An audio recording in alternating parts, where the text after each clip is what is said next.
අද නොවැම්බර් 1 වෙනිදා අපේ ලංකාවේ එකවරක් පාවිච්චි කරන පොලිතීන් වලට යම් නීති පනවපු දවසක් පටන් ගන්න දවසක්. මේක අවුරුදු ගාණක් ඉස්සෙල්ලත් ඒක කරා. නමුත් මේ සැරේවත් ඒක හරියයි කියලා අපි හිතනවා. ඉතින් මට ඕන වුණා අද ඒකට මගේ කුස්සියේ මීට කලිනුත් මම නිකසල කුස්සිය ගැන වීඩියෝ එකක් කරලා තිබ්බා. ඉතින් මේ අදත් මට මතක් වුණා. මොකද මගේ නිකසල ජීවිතේ දැන් අවුරුදු 25ක් කසල කළමනාකරණය මගේ නිවසින්මයි සිද්ධ වෙන්නේ. ඉතින් මේ පොලිතීන් කියන එක මට ලොකු ප්‍රශ්නයක් නෙමෙයි. ගොඩාක් වෙලාවට එපා කියන්න බෑ කියන පොලිතීන් ටික මට එනවා ගෙදරට. ඒ ගෙදරට එන ඒවා මගේ මේ විදිහට ඉකෝබ්‍රික්ස් වලට යනවා. ඔය තේකොළ එකක් කැඩුවත් සමහර වෙලාවට අපිට කිරි දවටන කිරි ගේනවා. සමහර වෙලාවට මේ වගේ බෑග් එක අපි සමහර වෙලාවට ඒක වෙන්නේ අනිත් වෙලාවට අපි කිරි ගේන්න වෙනම භාජනයක් කරා යනවා. ඉතින් මේවා ඔක්කොම මෙහි රීසයික්ලින් වලට ගන්නවා. ඒවා මේ හොදලා තියලා තියෙන්නේ අපිට අවශ්‍ය වෙලාවට ඕනනම් මේකට දාන්න පුළුවන්. නැත්නම් මේකට යන්නේ ගොඩක් රීසයිකල් කරන්න නැති ඒවා. මේ පේනවනේ සද්දයක් නැහැ. අර ක්‍රින්කල් සවුන්ඩ් එක නැති ඉකෝබ්‍රික්ස් හදලා තියෙන්නේ. මේ ඉකෝබ්‍රික්ස් ඔක්කොම අපිට ප්‍රතිචක්‍රීකරණය කරන්න දෙන්න පුළුවන්. දිල්ලියේ නම් ගොඩාක් ඒගොල්ලන් ගොඩනැගිලි හදනවා එකෙන්. ගොඩනැගිලි කියන්නේ පොඩි දේවල්. නමුත් ලංකාවේ නම් ඒක ප්‍රතිචක්‍රීකරණය කරන්න ගන්නවා. ඊළඟට ඔයගොල්ලන්ට පේනවා ඇතිනේ මේ මෙතන තියෙනවා මගේ දැන් මේක කොම්පෝස්ට් එකට යන්න මේ බඩේරින් එකක් එකතු කරලා තියෙන්නේ. මේ හෙන්රි එකතු කරලා තියෙන්නේ මේ යෝගට් එකේ උඩ කෑල්ල මේ ඉකෝබ්‍රික් එකට යන ඒවා. මේ චූටි චොක්ලට් දවටනයක් ඒ වගේ ඒවා. ඊළඟට මේ බිත්තර මේ එන කාටන්ස් මේවා එකතු කරලා මේක අපි කොම්පෝස්ට් එකට එකතු කරනවා. ඊට අමතරව අද දවසේ අපිට බෑග් වලට කරන්න පුළුවන් දේ තමයි තමන්ගේ බෑග් මල්ලක් ඇති කරගන්න පුළුවන්. ඉතින් මේ පේනව නේද මගේ මේ මැක්‍රම් එක.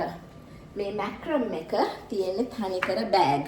ඉතින් මේ බෑග් ගෙනාවහම හම්බ වුණාම අපි මේවා ගොඩාක් වෙලාවට එපා කියනවා. සමහර වෙලාවට තෑගි විදිහට එනවා. එහෙම නැත්නම් මම සමහරට මගේ රියදුරු යවපුවාම එයා අමතක වෙලා ගෙන වෙලාවල් තියෙනවා. ඒ වගේ වෙලාවට මේ එහෙම ගෙනාව එකක් නේ දැන් හොදලා වේලෙන්න තියලා තියෙන්නේ. ඒක ඊට පස්සේ මෙතෙන්ට මෙන්න මේ වගේ අපිට නවලා දාන්න පුළුවන්. මේ නවලා මේ විදිහට ආටිස්ටික් විදිහට නමන එක දැන් හෙන්රි හරියට කරනවා. මගේ ගෙදර උදව්වට ඉන්න එක්කෙනා. මොකද මේක අපිට කියලා දුන්නේ සකුරා කියන මගේ යාළුවා. එහෙම නැත්නම් මේ විදිහට නමලා තියන්න පුළුවන්.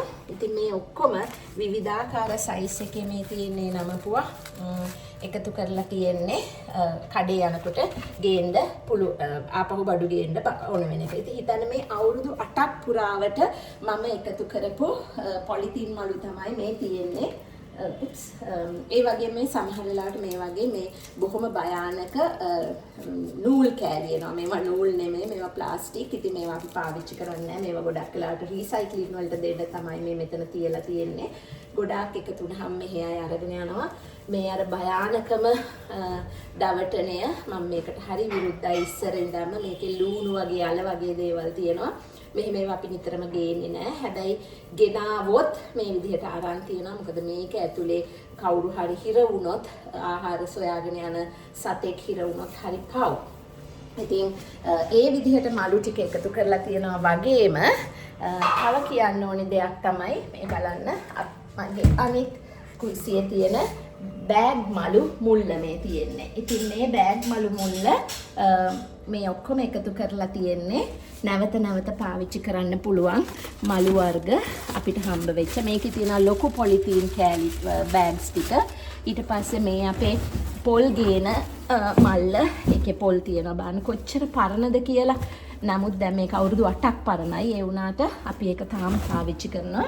ඊට අමතරව මං ගාව තියෙනවා බොහොම වැදගත් මලු දෙකක්. මේ මලු දෙක තමයි මම හැමදාම වගේ කඩේ ගෙනියන්න දැනුත් ගිහිල්ලා ආවා.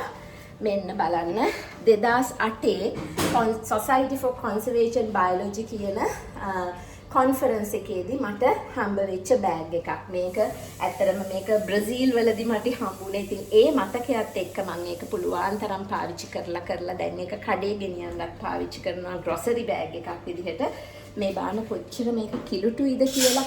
ඒ කිලුටු ඒවා අපිට හොදලවත් අරින්න බෑ. ඒ වගේම මේ මල්ලත් හරිම කිලුටු මල්ලක්. මේ ඔක්කොම පැල්ලන් තියෙන්නේ එක්කෝ කෙසෙල් මුහ එහෙමත් නැත්නම් වෙනත් එළවලු වල කිරි ගෑවිච්ච ඒවා. හැබැයි මේ මලු දෙක තමයි අපිට ගොඩාක් වැදගත් වෙන්නේ අපේ එළවලු ටික අරගෙන. ඉතින් මේවා තමයි අපිට තියෙන සම්පත්. මේ කිලුටු උනාට මේවා එහෙම කිලුටු කියලා නෙමෙයි පැල්ලන් තිබ්බට හොදලා තියනවා අරගෙන එනට ඒවා යන්නේ නැහැ. කැතයි වගේ පෙවුනට අපිට හරි ආඩම්බරයි. මොකද ඒ කැත පරිසරය වෙනුවෙන් අපි යමක් කරපු නිසා මොකද මේක එහෙම විසි කරන්න අවශ්‍ය නැහැ. තව ගොඩාක් කල් පාවිච්චි කරන්න පුළුවන්. ඉතින් කඩේ යනකොට හෙන්රි උනත් අපේ ලලන් අපේ රියදුරු මහත්තයා ලලන් උනත් එන්නේ මෙතෙන්ට. මෙතනින් ඇවිල්ලා අරගෙන ගිහිල්ලා තමයි මේ මලු ටිකත් එක්කම අපි බඩු ටික ගේන්නේ. ඉතින් ඒවා මේ විදිහට සූදානම් කරපු කුස්සියක් අපිට තියෙනවා. ඒක අපිට හරි සතුටුයි. මොකද නිකසල ජීවිතයක් මම ලංකාවෙත් ගත කරන්නේ, මම ඉන්දියාවෙත් නිකසල ජීවිතයක් ගත කරන්නේ. අවුරුදු 25ක් පුරාවට අපේ කුණු මෙතනින් එළියට යන්නේ නැහැ. බැල්කනි එකේ කොම්පෝස්ට් ටික තියෙනවා. ඒක මං කලිනුත් කරලා තියෙනවා. මං ඒක ආයිත් කරන්නම් දවසක. මේ නගර සභාවෙන් කුණු ගෙනියන්න එනවා මේ පාරේ. උනාට අපිට එහෙම අවශ්‍ය වෙන්නේ නැහැ. එහෙම කෙනෙක්ගේ උදව්. මොකද කබාඩි වාලලා ඉන්නවා. රීසයික්ලින් කරන ඒවා ටික ඔක්කොම එයාට දෙන්නේ. මේවත් දැන් එකතු වුණාම එයාට දෙන්නේ. අනිත් රීසයික්ලින් කරන මුල්ලක් අපි එකතු කරලා තියෙනවා. ඒකත් මම පෙන්නන්නම්කෝ. ඇත්තටම මෙන්න මෙතන යටක් තියෙනවා අපි රීසයිකල් කරන ඒවා දාලා. එහෙම නැත්නම් මෙතනක් තියෙනවා අපිට රීසයිකල් කරන්න පුළුවන් දේවල්. මේ පත්තර මේ වගේ ආපු ලොකු කාඩ්බෝඩ් මේවා ඔක්කොම හෙන්රි වෙලාවෙන් වෙලාවට රීසයික්ලින් වලට දානවා. කබාඩි වාලට එන්න කියලා. ඉතින් මේ වගේ අපිට කරන්න පුළුවන් නිවසක් කසල කළමනාකරණය කිරීම කාන්තාවකගේ ගෘහණියකගේ ලොකු රෝල් එකක්. ඒකට අවශ්‍ය අයව මෙහෙවන්න අපිට පුළුවන්. මං ගාව දැන් ඉන්දියාවේ හෙන්රි වැඩ කරනවා දැන් අවුරුදු 6ක්. ඒ 6 පුරාවට එයා ඉගෙන ගත්ත දේවල් එයා ගෙදරත් කරනවා කිව්වා. ඉතින් මේ විදිහට අපිට කරන්න පුළුවන්. අපිට අවශ්‍ය වෙන්නේ නැහැ පොලිතීන් ප්ලාස්ටික් හැම දෙයකම. ඒවා අත්‍යවශ්‍ය දේවට විතරක් පාවිච්චි කරලා අනිත් දේවල් වලට අපිට ගොඩාක් වෙලාවට පරිසරයට හානි කරන්නේ නැති මලු පාවිච්චි කරන්න පුළුවන්. ඒ ඔබත් ලෑස්ති වෙන්න නිකසල ජීවිතයක් ආරම්භ ගන්න. අවුරුදු 25ක් නිකසල ජීවිතයක් පරිසරයට පොලිතීන් දැම්මේ නැහැ කියන ආඩම්බරේ මගේ අතේ තියෙනවා. අපි කෝවි හරහත් අපි ඔක කියනවා. නමුත් පර්සනලි මම ඒක කරන නිසා ඒකේ තියෙන චැලෙන්ජස් මම දන්නවා. ඒක කොච්චර මිනිස්සුන්ට මට කියලා දෙන්න පුළුවන්ද කියලා මම දන්නවා. ඉතින් 10R concept එකක් අපි කියන්නේ. මම 10R වලට තමයි මගේ ජීවිතේ ගෙදරත් මේ කසල කළමනාකරණය කරන්නේ. මම කියන්නේ කසල නෙමෙයි මේවා සම්පත් කළමනාකරණය. ඉතින් මේක අපිට කරන්න පුළුවන්. ඔබත් උත්සාහ කරලා බලන්න. නොවැම්බර් 1 වෙනිදාද අද මේ ජීවිතය අලුත් ගමනක් ඔබටත් පටන් ගන්න පුළුවන් මේ මිහි අම්මා වෙනුවෙන්. මං ඒ ගමනේ සෑහෙන දුර ඇවිල්ලා අවුරුදු 25ක් දැන්. ඉතින් මං හිතනවා ඔබලටත් එහෙම දවසක් ඒවි ආඩම්බරයෙන් ඒ ගැන කියන්න පුළුවන් වෙන. ජය වේවා.